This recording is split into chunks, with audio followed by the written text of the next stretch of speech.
તો રાજ્યમાં અતિ ભારે વરસાદની આગાહી કરવામાં આવી છે। આગામી 24 થી 27 જૂન ભારે વરસાદની આગાહી કરવામાં આવી છે। 27 જૂને રથયાત્રામાં વરસાદ પડવાની શક્યતા છે। આગામી 7 દિવસ રાજ્યમાં હળવાથી મધ્યમ વરસાદ, આગામી 4 દિવસ વીજળીના કડાકા સાથે વરસાદની આગાહી કરવામાં આવી છે। તો આજે દાહોદ, વડોદરા, નવસારી, સુરત, છોટાઉદેપુર, ગીર સોમનાથ, ભાવનગર, દ્વારકામાં અતિ ભારે વરસાદ પડી શકે છે। તો 24 જૂન સુધી માછીમારોને દરિયો ન ખેડવાની પણ સૂચના આપવામાં આવી છે। તો 25 થી 29 જૂન સુધી દરિયાકાંઠામાં માછીમારોને દરિયો ન ખેડવાની સૂચના છે। સૌરાષ્ટ્ર અને કચ્છમાં અપર એર સાયક્લોનિક સર્ક્યુલેશન સર્જાતા રાજ્યમાં વરસાદની આગાહી કરાઈ છે।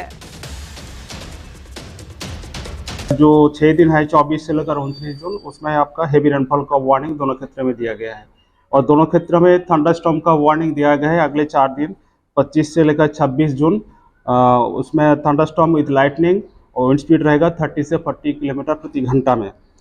आपका जो डे 2 में भी आपका जो हेवी रेनफॉल का वार्निंग दिया गया है, इसमें गुजरात रीजन में गांधीनगर, अरावली, खेड़ा, अहमदाबाद, आनंद, पंचमहल, दाहोद, महिसागर, वडोदरा और साउदर्न का जो रिमेनिंग डिस्ट्रिक्ट है, साउदर्न डिस्ट्रिक्ट सारे डिस्ट्रिक्ट में आएगी। गुजरात क्षेत्रों के जो दक्षिणी जिला है इसमें सारे में येलो वार्निंग के साथ हेवी रेनफॉल का वार्निंग दिया गया है। तो 10 કલાકમાં 122 તાલુકામાં વરસાદ। સુરત શહેરમાં 9 ઇંચ, કામરેજમાં 7 ઇંચ, તો પલસાણામાં 6 ઇંચ વરસાદ, બારડોલીમાં 4.5 ઇંચ વરસાદ, તો ઓલપાડ અને 84માં 4 ઇંચ વરસાદ, ડોલવણ અને માંગરોળમાં 3 ઇંચ વરસાદ જોવા મળી રહ્યો છે। ઉલ્લેખનીય છે કે અનેક વિસ્તારમાં વરસાદ બાદ પાણી પણ ભરાયા છે। સારો એવો વરસાદ દક્ષિણ ગુજરાતમાં જોવા મળી રહ્યો છે। તો 7 વાગ્યા સુધી 3 જિલ્લામાં રેડ એલર્ટ રહેશે। બોટાદ, મોરબી, સુરેન્દ્રનગરમાં રેડ એલર્ટ આપવામાં આવ્યું છે। તો 25 જિલ્લામાં ઓરેન્જ એલર્ટ અપાયું છે। સૌરાષ્ટ્ર, મધ્ય અને ઉત્તર ગુજરાતમાં ઓરેન્જ એલર્ટ અપાયું છે। મોટાભાગના જિલ્લામાં ભારે વરસાદની આગાહી કરવામાં આવી છે। સુરત જિલ્લામાં ધોધમાર વરસાદ, બારડોલી નગર પણ વરસાદથી પ્રભાવિત। વોર્ડ નંબર 4 માં વરસાદી પાણી ભરાયા છે।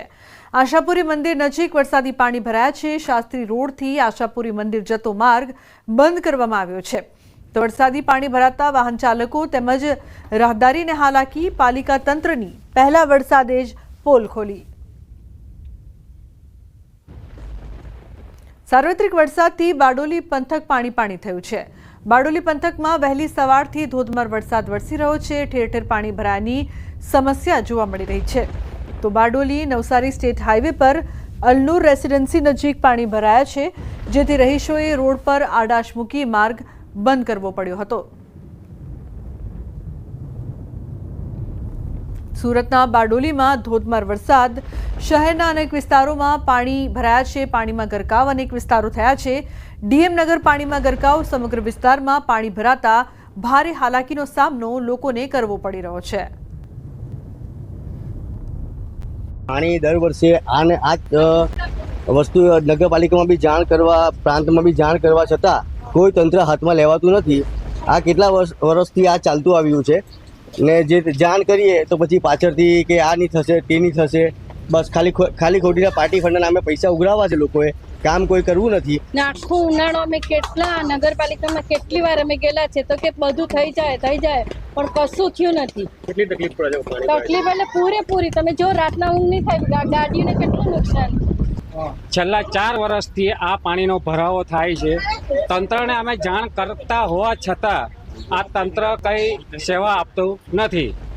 તો અમારે અહીંયા ઘરની અંદર અમે બધા કેદો થઈ જાય છે, બહાર નીકળાતું નથી, જવાતું નથી। તો અમારે રાશન પાણી લાવવું હોય તો કઈ રીતના લાવીએ?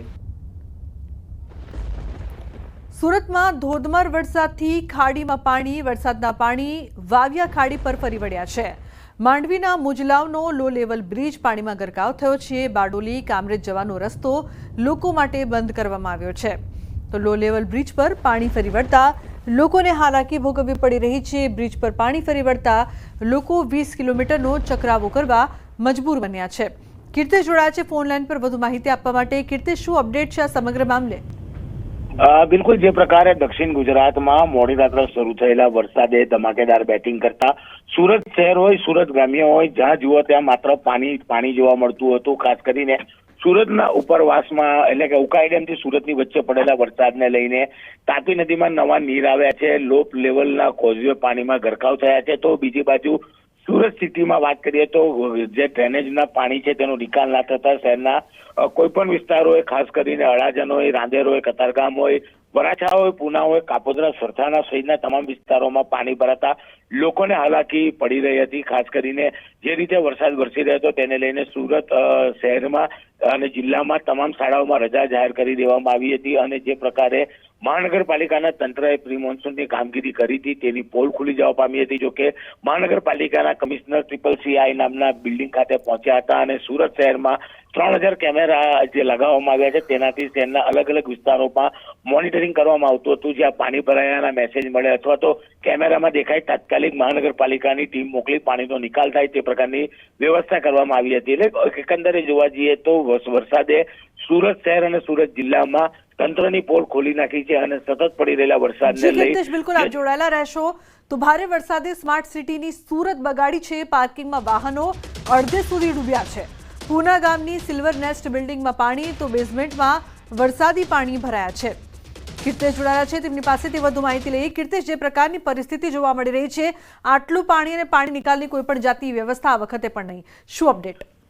બિલકુલ જે પ્રકારે વરસાદ સુરતમાં વરસ્યો છે જેને લઈને નીચાણવાળા તમામ વિસ્તારોમાં પાણીનો નિકાલ થતા પાણી પોતાના લેવલ કરતા વધી રહ્યું હતું, ત્યારે પૂના ગામ વિસ્તારની સિલ્વર નેટ બિલ્ડિંગમાં બેઝમેન્ટમાં ગાડીઓ પાર્ક કરવામાં આવી હતી. રોડ લેવલથી આવેલું આ બિલ્ડિંગ છે કે જે રોડ ઉપર પાણીનું લેવલ વધતા જ આ પાણી જે બિલ્ડિંગ છે તેના ગ્રાઉન્ડ ફ્લોર થઈ અને બેઝમેન્ટમાં જવાનું શરૂ થઈ ગયું હતું. જોતામાં ગણતરીની મિનિટોમાં પાણી એટલું હદે વધી ગયું કે અંદરથી ગાડીઓ કાઢવી મુશ્કેલ થઈ હતી અને જે ગાડીઓ બેઝમેન્ટમાં પાર્ક કરી હતી તે તમામ ગાડીઓ પાણીમાં ગરકાવ થઈ ગઈ હતી.